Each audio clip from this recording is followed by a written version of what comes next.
Butcher's Creek was a very pleasant surprise to start off 2025. I thought it was a very neat game. It was created by David Zymanski, who is responsible for games like Iron Lung and Dusk, if you've ever heard of those games before. Now, I haven't played any of his games before this, so I wasn't really going into it expecting too much, but I was open to it since it was on sale and just released a while back. While I was also aware that Iron Lung was getting a movie directed by one of the most popular YouTubers out there, being Markiplier. So to start it off, the game is very, very violent, and for that I already love it. It doesn't care to take risks on anything, and it's just straight up bloody galore. It's also a very neat and good looking game in my opinion. It gives off that old VHS style look to it while also having the feeling like a game you might pick up in the mid to late 2000s era. So I really appreciated that since I'm a sucker for those types of looks. Now the game takes place in the Appalachian forests of Pennsylvania as a loner who's hungry for cinematic gore finds himself on the other side of the camera when rumors of authentic snuff videotapes lead him to an abandoned cabin near Butcher's Creek, Pennsylvania. Yes, that's the description of the game. The game follows along as you explore it more and learn a lot more about the place with notes scattered around, similar to the same fashion that other games like Amnesia might do. I will fully admit though that I did not fully understand everything when it comes down to what was really going on in the story, and I really would rather other people to read and play it on their own, as the writing is actually very good, and in my opinion a unique stance at grotesque horror. What I really wanted to talk about is how the game itself handles itself in terms of gameplay, mechanics, and just the overall feel of the game. Now when it comes to gameplay, there's actually fighting that is involved when playing Butcher's Creek. There's a decent variety of enemies, albeit not as much as that might sound, as the game itself is pretty short, but it definitely took me a long time to finish it myself. There's several items in the game including hammers, hatchets, pipes, planks, box cutters, knives, and so on, but they all have their own strengths and weaknesses. The knife, for example, deals less damage than something like the hammer, but it swings faster than the hammer, while the hammer might be slower and deal better damage. Some items will break faster than others as well. Each item, whether it's a hammer, knife, or whatever, has the same meter at the bottom right of the screen to represent how much is left in terms of damage you can give to another enemy before the weapon breaks. You can also throw your weapons at anything straight up and it will do damage to them as well.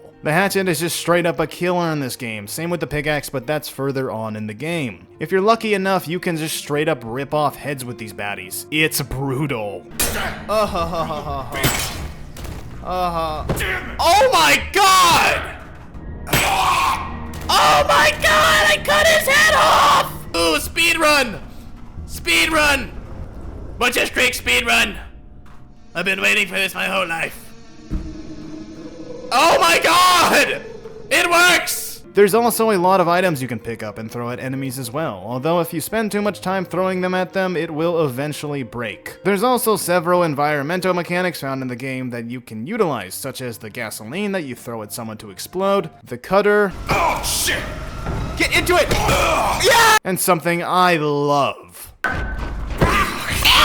The hole. There's also the soap bar, which I actually didn't know the purpose of up until I replayed it after to make this review on, that actually does this to enemies. Now, speaking of enemies, there's around 3 to 4 enemy types in this game, so you'll usually just encounter the same ones over and over again, which isn't a problem by any means, by the way. The average one you'll encounter is pretty beatable, but very common. The one with the furry skull head looking ass thing is likely the female enemy type, I believe, and they will cause you less damage, although they are the fastest enemy type. There's one with a different mask on, and he seems to be a harder version of the normal bad guy. And last but not least, from what I remember, is the welder looking dude who is slower than the others but deals the most damage. Oh yeah, there's also invisible enemies, and they are very, very annoying, but they're only near the end at least. I just want to mention real quick that these guys straight up say the weirdest sus shit I've ever heard when I attack them. You fucking penis! Stop saying me, or stop calling me that! You fucking penis! Stop! This is a kid's channel! Now while I love these guys to death and will have the most absolute fun with them, the biggest problem with them is that they're very, very dumb. They'll start attacking you at times, but usually just turn around and do a stroll around the park somewhere else before they remember what their purpose in life really was. Now, I get it.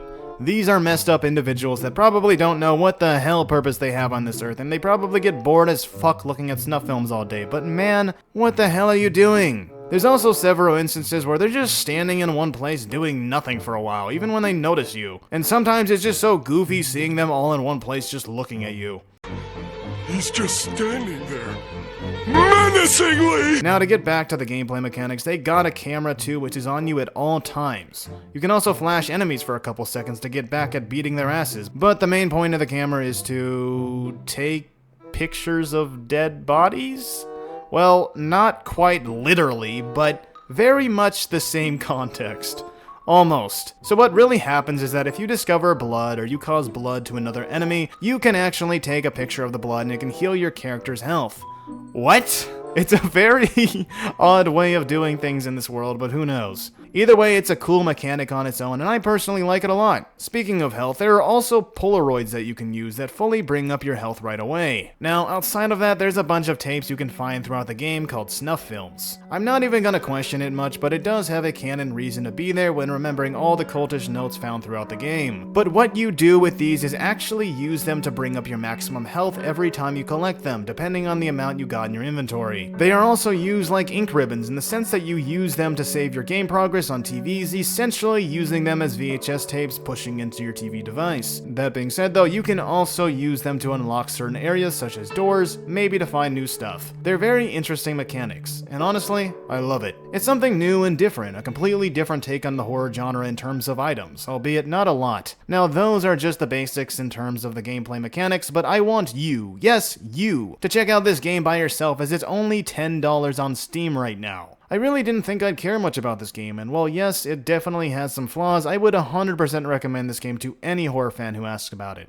It is a short game after all, and if you weren't me, I'd bet you'd beat it much faster than I did, believe me. But at the end of the day, I think it's a very unique experience on its own, and overall I'd give it a 7 out of 10. A 7 out of 10 doesn't sound amazing or anything, but after all, it's a short game. I wouldn't compare it up to the likes of something as big as Resident Evil or even Silent Hill, but it's definitely something worth a shot. That being said though, I hope you enjoyed my review on this game. I'd really appreciate it if you subscribed and liked this video, as we, as of recently, just hit 100 subscribers, and my goal is to at least hit 200 before the end of March, so please help out the channel and also comment down below your thoughts on Butcher's Creek, as I'd absolutely love to hear it. That being said though, I hope you enjoyed this video, and I'll see you guys next time. Bye.